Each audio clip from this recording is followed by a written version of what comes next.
Good evening. This movie begins with an extreme close-up of two hands.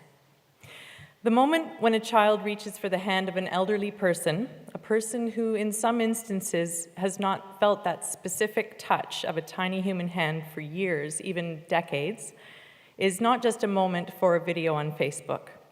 That touch creates a powerful rush of feeling, of memory, of positive hormones and chemicals. Dopamine makes us happy. Oxytocin, sometimes called the cuddle hormone. It's a substance we create in our pituitary gland, and it happens during human bonding. And the production of these feel-good substances is free. So here's how to produce and distribute them to a greater population in Ontario. Your Honor, Lieutenant Governor Elizabeth Dowdeswell, Elder Carolyn King, Ms. Chattopadhyay, Mr. Khanna, writers and editors at the Walrus, my family, friends, and Bernie Etzinger here from the Ottawa Hospital, Frank Vassallo, CEO of the Kemptville District Hospital. Thanks for coming. My vision for improving Ontario's social cohesion involves making people healthier, happier, and more socially connected by designing the intentional and daily intermingling of generations in nature. Specifically and very concretely, I propose merging nursery schools with seniors' nursing homes. We know the situation. There's a shortage of good quality licensed daycare. It's been described in this province as a crisis. At the other end of the demographic range, a large population of baby boomers are on the cusp of becoming less independent. They may be trying to delay or even avoid moving into a senior's home. The Toronto Star reported in March that the waiting list for these seniors' homes will reach 50,000 people in the next few years, so a new model might be timely.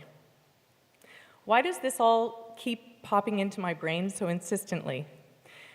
And why am I here speaking about it? When my two children were little and I was a working mom, I searched for childcare that was just right for them and for me. After rejecting several places, I found the farm. Petit Jardin en Bois, the little garden in the woods, is a nursery school on a working farm in Quebec. I commuted to my city job in Ottawa. My children picked apples, jumped in puddles and snow, patted horses, and got burrs in their hair. Every day, I wanted to stay there with them. It was so full of fun and discovery. At that same time, my 93-year-old grandmother, Sylvia, a woman born in Northern Ontario, a teacher who loved picking berries, skiing, swimming, and who had traveled by dog sled while in labor with my mom, moved into a very good nursing home. But as her mobility decreased, she rarely went outside. She wanted to go outside. Would it have made her happier and healthier? I would bet on it. And I wonder if you have witnessed this scene in a nursing home. When I took my children to visit her, we'd walk down the long corridor, and the residents would reach their hands far out to touch my children. I understood why. They say that to know how you're meant to serve your society, you need to get in touch with your outrage. I felt outrage. I have felt outrage. I felt it at that nice nursing home staffed by excellent people. It was the macro situation, the setup, that felt wrong. It felt like an ageist segregation. I felt outraged seeing children plunked in front of televisions at daycares. I feel outraged when I see little kids handed iPads at dinner. So here's the culmination of a bunch of outrage, a bit of time, and observation. Because our province needs more childcare and more places for seniors to live safely, I'm proposing that a new model could create both and use the natural chemical boost of human contact as a vital source of happiness and health.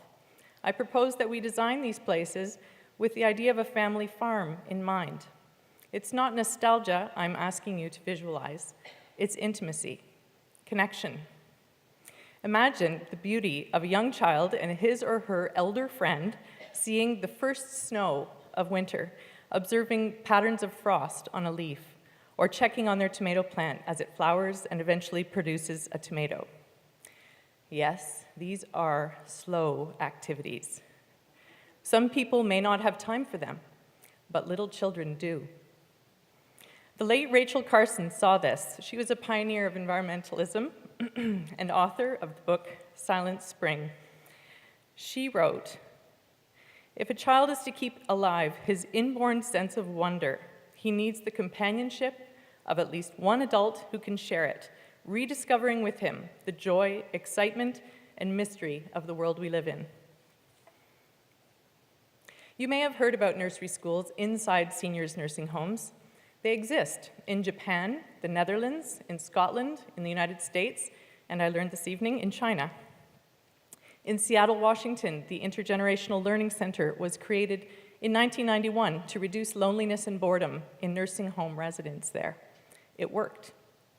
In Japan, researchers studied seniors living in an intergenerational residence in 2013 and found that they smiled more every day. And the positive effect goes both ways. In 2009, researchers tested for compassion in intergenerational settings. They found that children who spent more time with their elders were less likely to view old people as incompetent. In my own community of Kemptville, Ontario, the campus of the Ontario Agricultural College, a part of the University of Guelph, has been shuttered and is going begging for tenants and someone to have a vision of what that campus can be used for. Here is that vision.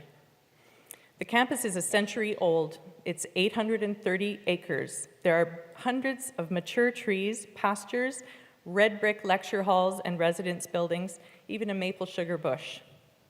It's a dream of mine to see an intergenerational nursing home and nursery school on this beautiful property, a 45-minute drive south of Ottawa.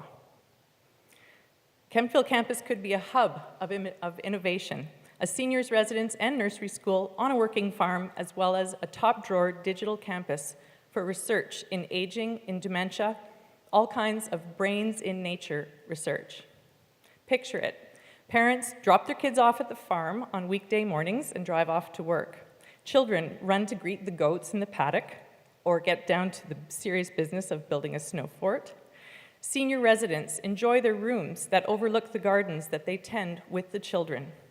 What a lively place. What stories would come home each day. What a difference. This is very close to my heart. What a difference to the child who may have been placed ultra passive in front of a television all morning. Apparently that really gets my goat. I'd like to invite you to view some photos of this campus that I have in mind. It may spark an idea in you, because there are certainly many pockets and buildings and places across Ontario which could be reused, readapted for these purposes.